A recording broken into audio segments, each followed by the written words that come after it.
A RFI tem o prazer de receber hoje aqui no nosso estúdio em Paris o jornalista e autor Fernando Molica. Ele está na França divulgando Noir et Blanc, a versão francesa do livro Bandeira Negra Amor, lançado em 2015. Um livro que fala sobre racismo num país bem miscigenado como o Brasil, né, de violência policial.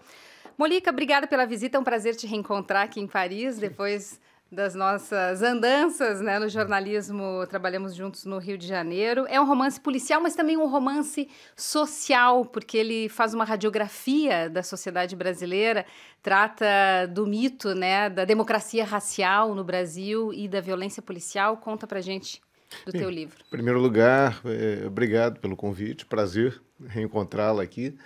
É isso, o livro eu acho que é até um pouco difícil para o autor falar do livro. Eu acho que é um pouco de tudo isso, né? A editora fala que é um livro policial, porque ele tem um pano de fundo que é um crime que ocorre no Rio de Janeiro, que coloca em conflito os dois personagens principais, que é um advogado negro, militante de direitos humanos, que ele tem um caso amoroso com a porta-voz da polícia militar, que é branca. Então há um conflito profissional entre os dois, há um conflito racial, mas o livro também é uma história de amor, né? Eu gosto de dizer que o livro também é uma história de amor. Você falou aí do Fred, né, que é o herói do teu livro. Você descreve ele como pouco comum. O Fred, então, ele nasceu numa família, a mãe dele fazia de tudo para que ele parecesse branco, né? Uhum. Mas depois de formado, o Dr. Frederico Cavalcante de Souza, então, se tornou militante do movimento dos negros e direitos civis. E como você falou, aí namora a mulher mais desejada da PM. Como é que aparece no Brasil o racismo, Molica? Um país que é tão miscigenado, tão misturado. É tão engraçado, chega a ser curioso, engraçado não, é curioso, porque é um país miscigenado, de um modo geral, todos nós brasileiros somos de alguma forma descendentes de escravos e de alguma forma também descendentes de ex-proprietários de escravos, então acho que é um certo paradoxo brasileiro. Então é vendida, principalmente no exterior, a ideia da democracia racial, e a gente que é de lá sabe que não é assim, né? Há um racismo muito forte, a pobreza no Brasil tem cor. A pobreza é majoritariamente negra. O Brasil é um país que foi formado na escravidão. E a escravidão nas Américas teve cor. Ao contrário de outros processos de escravidão no mundo inteiro, né, na Antiguidade, outros países e outras civilizações, nas Américas a escravidão teve uma cor, que é a cor negra, que é a cor dos escravos que foram sequestrados na África e levados para as Américas de um modo geral. E essa situação até hoje, infelizmente, não foi rompida. Mesmo no Brasil, você tem ainda a condição social, a condição educacional. De um modo geral, os negros vivem de uma maneira pior, estudam menos e são mais mortos. Né? Mais do que isso, eu ia dizer, se você pegar as estatísticas dos crimes violentos, 71% são jovens, negros e de favelas. Essa questão da violência urbana, ela está presente na tua vida, na tua carreira?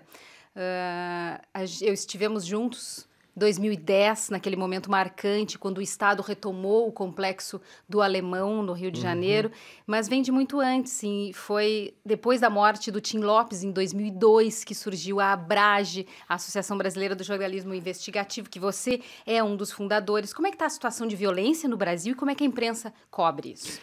Piorou.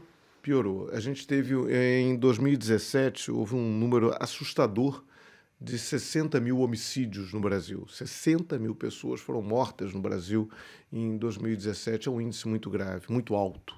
E esse assassinato tem cor. É claro que todos nós que moramos no Brasil temos medo da violência. A violência atinge a todos nós. As nossas cidades são cidades violentas, mas há núcleos, há locais dentro das cidades que são mais violentos que outros. A Zona Sul do Rio de Janeiro, por exemplo, que é a área mais nobre, digamos assim, do Rio de Janeiro, ela tem índices de violência bem razoáveis. Os índices de homicídio da Zona Sul do Rio de Janeiro talvez sejam comparados com algumas cidades europeias. Mas quando você vai entrando pela cidade, vai chegando mais, né, em áreas suburbanas, em áreas, principalmente áreas de favelas também, na periferia, esses índices vão aumentando muito. É como eu disse, tem cor. E os teus livros, eles mostram essa cidade partida, né, como a gente diz no Rio de Janeiro, do asfalto e do morro. Para quem não conhece o Rio, existe a guerra das facções criminosas e a polícia também acrescenta mais violência nesse ambiente, né? De tédio a gente não morre, né? Eu acho que é muito curioso, porque como você lembrou, eu como jornalista, eu continuo atuando como jornalista, eu sou repórter, vou à rua, faço reportagens, então tenho uma convivência muito próxima com essa realidade.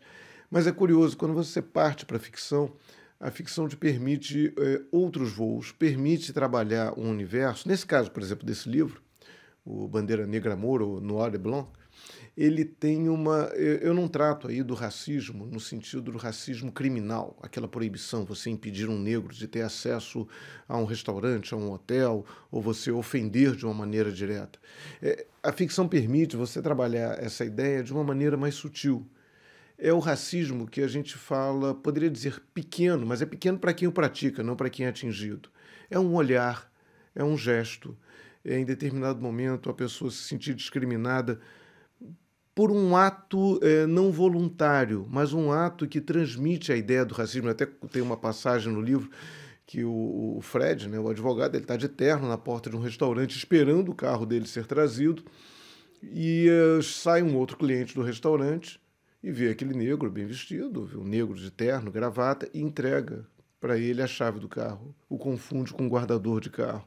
Porque não é comum, a gente sabe disso, encontrar negros em restaurantes um pouco mais sofisticados. Então é através das situações vividas pelo Fred que a gente vai se dar conta desse racismo um pouco velado e revelado no Brasil. Que é muito forte, né? Mas que fica no dia a dia. O menino, são 2 ou 3 meninos negros andando pela rua e notam que vem uma mulher do outro lado da rua, a mulher segura a bolsa com mais força. Há uma identificação daqueles jovens. Mesmo o jornalismo tem uma coisa muito engraçada no pior sentido da palavra, curiosa, a ideia do menor de idade. Menor de idade normalmente é algo que você usa para adjetivar uma expressão. Mesmo no jornalismo, virou um substantivo, menor. E menor, quando a imprensa publica menor de idade, é um adolescente, de um modo geral, negro e pobre.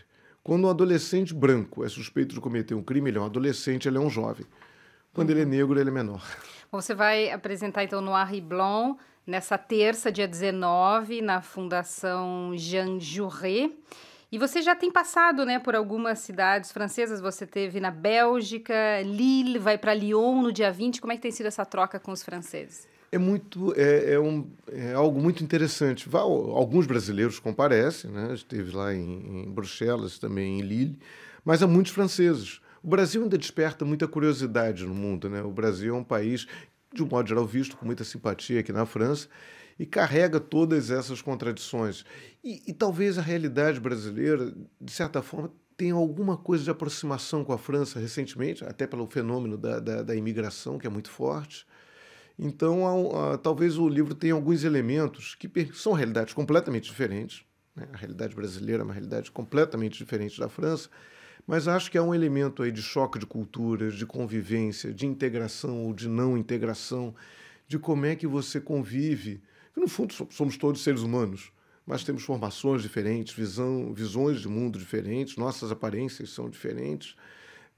São desafios que são colocados. Então, talvez isso tem sido muito interessante nos debates com os franceses. Vamos relembrar para os ouvintes um pouquinho da tua trajetória. Você começou na imprensa escrita antes de ir para a TV, trabalhou na Folha de São Paulo, no jornal O Globo, no Dia, na TV Globo fez Fantástico, Jornal Nacional, vários outros programas e tem uma carreira literária, né, bastante extensa. E em 2002, o teu último livro foi o Notícias do Mirandão, também publicado aqui na França, com o nome de Révolution au Mirandão. Uma história de um grupo de extrema esquerda que une forças com traficantes de drogas para criar aí uma revolução socialista no Brasil. De novo, a violência das favelas presente na tua literatura, né? Eu acho que é uma... Assim, eu não gosto do rótulo de quando alguém diz uma literatura realista. Não, acho que a realidade de um livro está entre as capas do livro. A gente se emociona com um livro de ficção científica, a gente se emociona com um livro passado, com um filme, ou um livro passado na antiguidade, mas é inegável. Eu sou carioca, sempre morei no Rio e tenho essa relação com a cidade, e a cidade inspira para o bem, inspira também nesses seus conflitos. Então, o ponto da partida, né, dos meus livros, de um modo geral, é essa realidade do Rio de Janeiro, essa realidade brasileira, que a gente tenta trabalhar de uma forma ficcional, de uma forma a ampliar essa leitura. A gente sair do dia a dia jornalístico, que é um dia a dia, eu digo brincando que mentir é muito bom, né? A gente que é jornalista tem uma obrigação com os fatos, de relatar os fatos, de ser fiel à realidade, até porque a gente está mexendo com a vida de outras pessoas, então temos que respeitar essas pessoas, temos E que na respeitar. ficção você fica mais à vontade. Na ficção a gente fica mais à vontade, dá até para falar outras verdades, mas é divertido, é um processo de criação que é muito interessante, que eu acho muito gostoso. A questão da violência no Brasil chama muita atenção aqui na França, especialmente agora 1 ano da morte da Marielle Franco, a vereadora assassinada no Rio de Janeiro, e que era uma porta-voz desses negros, pobres, jovens, que morrem, como a gente acabou de falar, né? Como é que está sendo visto esse momento no Brasil? Você quer falar um pouquinho sobre a situação do país? Bem, agora, né, completou 1 ano, né, do assassinato da Marielle Franco, que é um personagem muito interessante, porque ela era uma moradora de favela, que estudou, que conseguiu completar um curso superior, que começou a trabalhar no gabinete de um deputado e aí depois entrou efetivamente para a política. Ela representa uma certa novidade brasileira. No novo Congresso brasileiro há uma representação maior de negros, ainda uma representação muito inferior, mas o assassinato dela causou um choque muito grande, porque foi quase a interrupção de um processo de mudança. É um processo lento que está acontecendo no Brasil, mas é um processo de mudança. A Marielle era um exemplo desse processo de mudança, de uma mulher negra que tinha o seu mandato voltado para questões de gênero, para questões raciais, e ela é assassinada. Isso mexeu muito com a sensibilidade nossa, curiosamente, mexeu muito com supostos adversários. A Marielle nunca agrediu ninguém, ela era uma pessoa muito doce, eu só estive com ela uma vez, mas isso gera no Brasil de hoje, um país hoje que está tão polarizado, né, que está tão radical, as situações estão tão radicais, há grupos que começam a falar mal da Marielle porque ela foi vítima, ela foi assassinada. É algo muito assustador. Mas a cobrança na sociedade, a repercussão internacional aqui na França, né, a repercussão internacional da repercussão do assassinato da Marielle aqui foi muito forte. E isso demonstra que, sim, as coisas estão mudando e tem que mudar. Vamos aguardar, então. Quem quiser conhecer mais, então, esse mundo das favelas do Rio, conhecer um pouco da questão do racismo meio que velado no Brasil, então, Noir e Blanc. O Molica vai estar em Cité Malesherbes, perto do metrô Pigalle, na Fundação Jean Jaurès, na terça-feira, dia 19. Sucesso para você. Obrigada, Molica, pela presença aqui conosco. Obrigado, Nepo. Um abraço. Tchau, tchau.